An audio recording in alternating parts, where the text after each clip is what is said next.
America और भारत के बीच लंबे समय से खींची चली आ रही व्यापार वार्ता एक बार फिर सुर्खियों में है।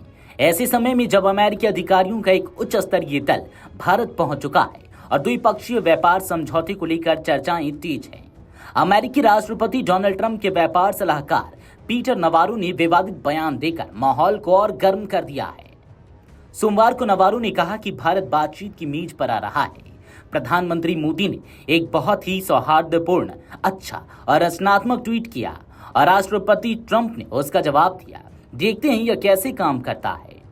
उनका यह बयान ऐसे समय आया है जब खुद राष्ट्रपति ट्रंप ने हाल ही में कहा था कि भारत और अमेरिका आपसी व्यापार बाधाओं को दूर करने के लिए गंभीर बातचीत कर रहे हैं।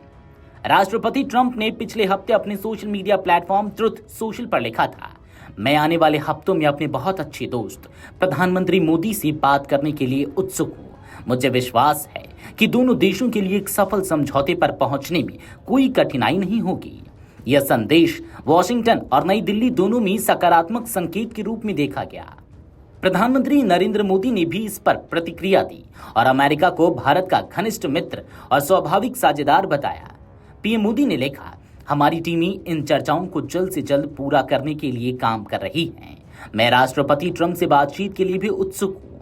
हम दोनों देशों के लोगों के लिए एक उज्जवल और समृद्ध भविष्य सुनिश्चित करने के लिए मिलकर काम करेंगे। हालांकि पीटर नवारो के बयान को लेकर विवाद नया नहीं है। वह पहले भी भारत के खिलाफ तीखे शब्दों का इस्तेमाल कर चुके हैं। उन्होंने भारत को टैरिफ का किंग कहा था और आरोप लगाया था कि भारत अनुचित व्यापार नीतियों से अमेरिकी उद्योगों को नुकसान पहुंचाता है। यही नहीं, यूक्रेन रूस युद्ध के दौरान भी नवारो ने भारत को निशाना बनाया। उन्होंने कहा था कि भारतीय रिफाइनरी कंपनियां रूसी तेल कंपनियों से मिलकर डाकुओं की तरह काम कर रही है। उनका आरोप था कि भारत रूस से सस्ता तेल खरीदकर मुनाफा कमाता है और यह पैसा अंततः रूस के हथियारों में जाता है, जिसकी कीमत अमेरिकी करदाता को यूक्रेन की मदद के रूप में चुकानी पड़ती है। विशेषज्ञों का मानना है कि नवारो का बयान व्यक्तिगत राय हो सकती है, लेकिन यह दोनों देशों की चल रही व्यापार वार्ता पर असर डाल सकता है। भारत ने हमेशा कहा है कि उसके फैसले उसकी ऊर्जा और आर्थिक जरूरतों पर आधारित होते हैं। रूस से तेल खरीदने के मामले में भी भारत ने अंतर्राष्ट्रीय मंचों पर साफ किया कि उसका कदम राष्ट्रीय हित को ध्यान में रखकर उठाया गया। भारत और अमेरिका के बीच व्यापारिक रिश्ते लंबे समय से खिंचाव का सामना कर रहे हैं।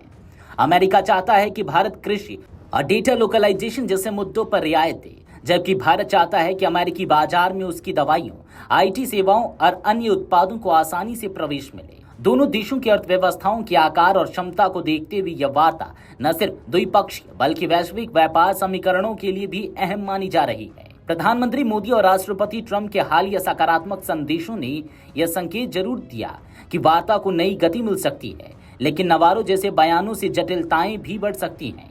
अमेरिका के भीतर व्यापार नीतियों पर विभिन्न धड़े हैं और भारत को यह समझदारी से संतुलन साधना होगा। Video desk amarujala.com। अगर आप ये वीडियो YouTube पर देख रहे हैं तो हमारे चैनल को सब्सक्राइब कर बेल आइकन दबाएं और Facebook पर देख रहे हैं तो हमारे पेज को लाइक करें।